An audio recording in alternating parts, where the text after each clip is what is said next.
This is the Portofino Inlay by Iron Orchid Designs.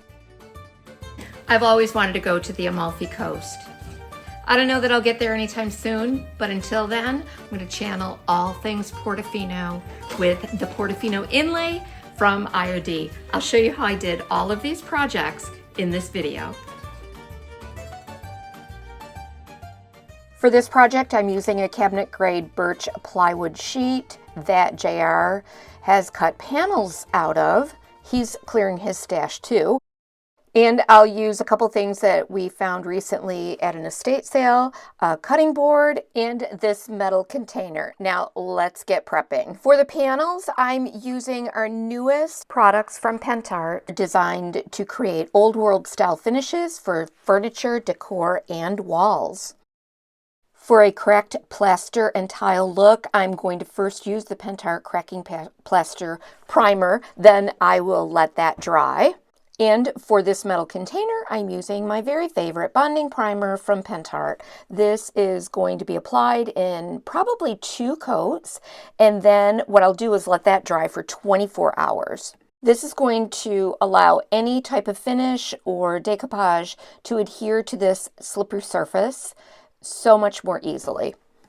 To prep the cutting board for an inlay, I'm applying a first coat, a base coat of Debbie's DIY White Swan on the cutting board. See that I am brushing it out so that it doesn't completely cover the outside edges of the board. I want some of that cutting board wood to show through. Hi, I'm Lynn from EJG'S. My passion is not only for creating, but for inspiring and instructing next level techniques for home decor in a vintage style. And we hope that you are inspired to create these projects along with us. Now let's get back to our projects. For this metal planter, I'm going to apply the PENTART LOFT spackle paste with my IOD silicone blades. I will apply this over the surface and create that really rustic plaster look. It's lofty. There's a lot of air in it so that it remains lightweight and won't add additional heftiness to your projects. I'm trying to achieve that really wonderful old decayed rustic plaster look here.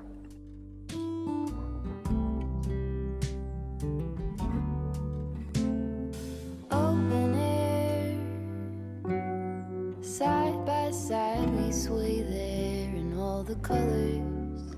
Now that the cracking plaster primer has dried completely, you'll see it has a little bit of a gloss look to it. The next step is add PENTART cracking plaster over the primer. You will get varying sizes of cracking depending upon how thick you apply this cracking plaster. This product is also very lightweight. It does have a little bit of texture to it, like a very fine sand. So you get kind of a really cool triple texture effect here. You get that fine grit that's within the plaster. You also get the texture that's created on the surface based on how thick or thin you apply it and how you apply it with your trowel or blade. Then after the plaster dries, of course, it will crack. Each of these new PENTART products is shipping on its way to us, and we are so excited. That'll be added to our website within a few days. You'll want to sign up for an email notification on our website. We've got all the products listed, and we'll shoot you an email as soon as they come in. While all of that plaster is drying, let's move on to the cutting board. I'm applying a second coat of Debbie's DIY White Swan over my board, leaving some of the wood exposed along the edges. Now I'm taking that inlay sheet and I'm misting the back of it, and while my paint is wet, I will apply the inlay sheet into that wet paint. After I have it positioned the way I want it, I'm going to come back in now with a brayer, the IOD brayer, and press that right into that wet paint. Top that off with another very light mist of water over the back of the inlay. I remove the excess moisture with a little paper towel and set this aside to dry completely. It's the next day and all of my PENTART LOFT spackle and cracking plaster products have dried completely. Look at the cracking on these pieces. It's amazing. Here I'm sanding down any very obvious rough edges that may interfere with the inlay application.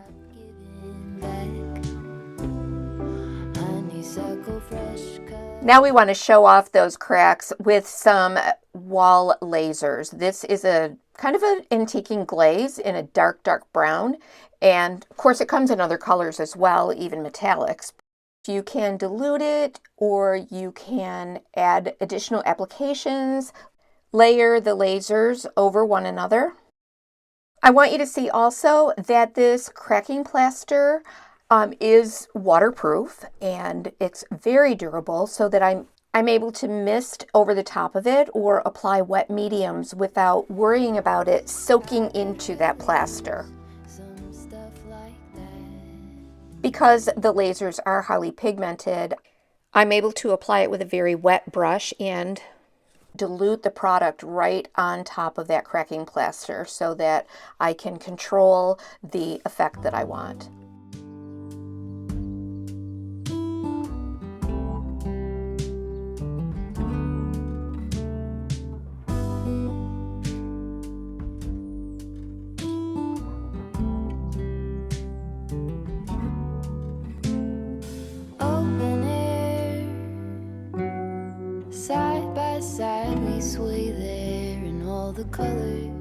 After this has dried, I'm ready to apply the Portofino paint inlay on these panels. Because I want all that texture and cracking to show through the inlay, I'm using a clear medium. In this case, I'm using the PENTART Decoupage Varnish and Glue. I apply that in a generous but even coat over the area where I want to apply my inlay. Mist the back side of the inlay sheet and then apply that into that wet, clear decoupage medium.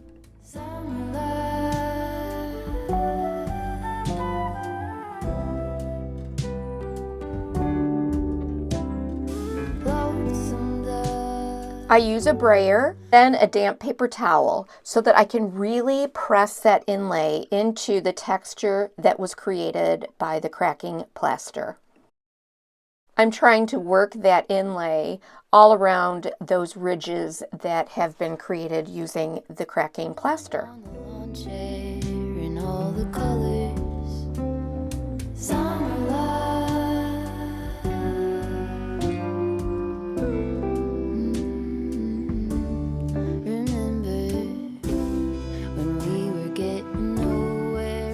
I set these aside to dry for several minutes, and I'm always checking on them. I want to be able to pull that inlay sheet back at just the right moment. That means when it's dry enough to remove, but not so dry that the paper dries and sticks into that clear medium.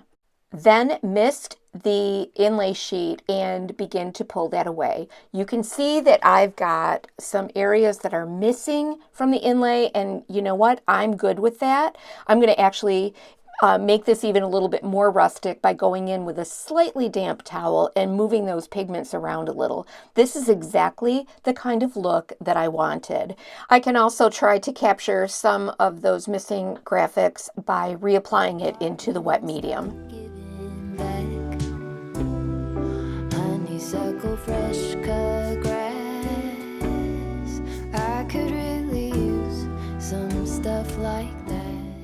The next day, the loft plaster was completely dry, and I'm able to sand that back to get rid of some of those really rough edges.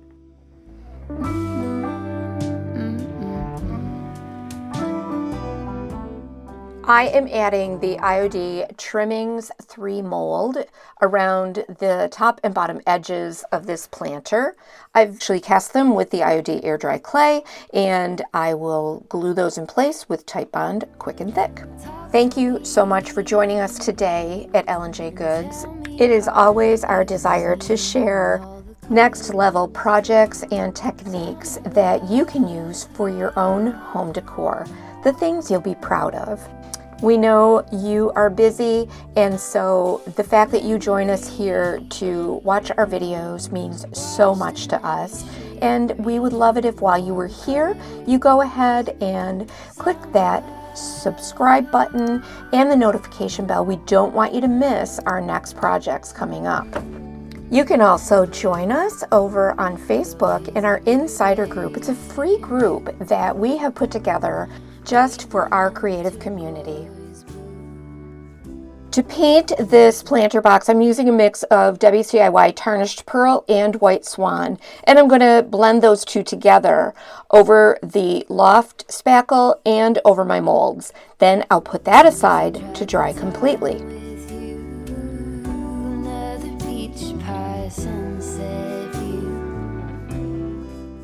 Now it's time to apply that inlay onto the front of our planter. So I'm taking that same mix of White Swan and Tarnished Pearl, and I'm kind of randomly blending it. I'm not looking for a perfect blend so that I get a rather even application of the paint.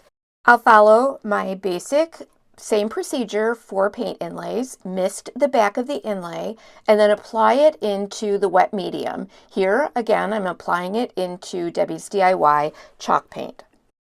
And then press the inlay into that wet paint with a brayer, or in this case, I'm using a soft, damp cloth so that I can really press it into all of that texture.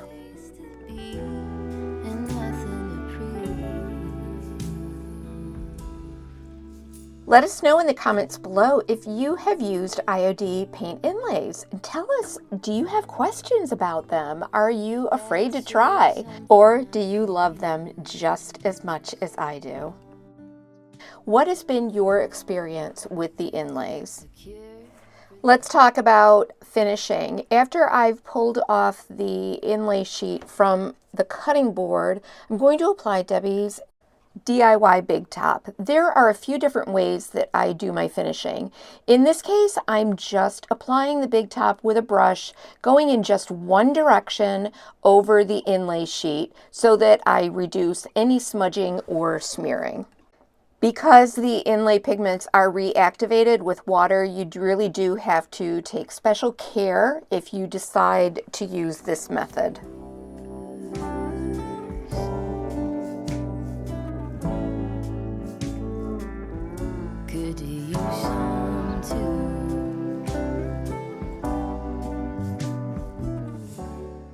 I'll show you another method that you can use on this metal planter. After I remove the inlay sheets,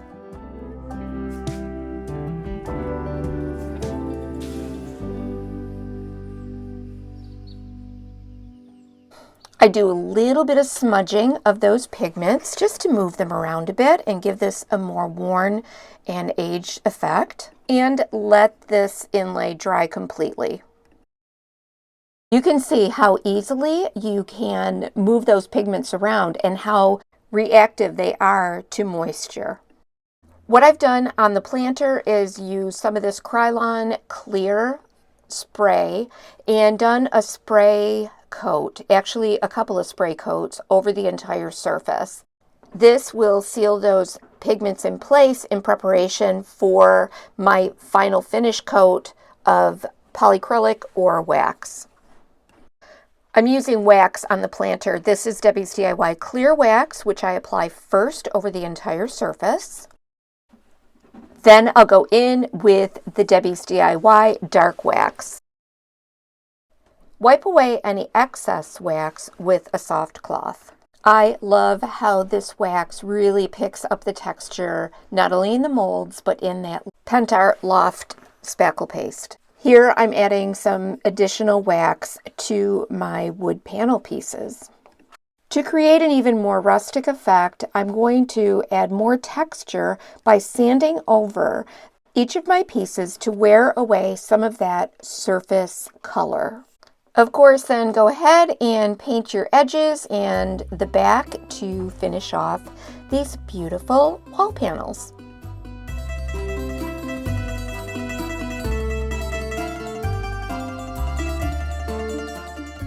I'd love to know what you think of this look. I think the rustic vibe, these old world finishes look incredible and pair beautifully with the Portofino inlay. We have listed all of the supplies that we've used today in the description box below. You can find our products at ljgoods.com or at our brick and mortar shop in Medina, New York. We'll see you for our next video tutorial or live right here on YouTube on Mondays and Wednesdays.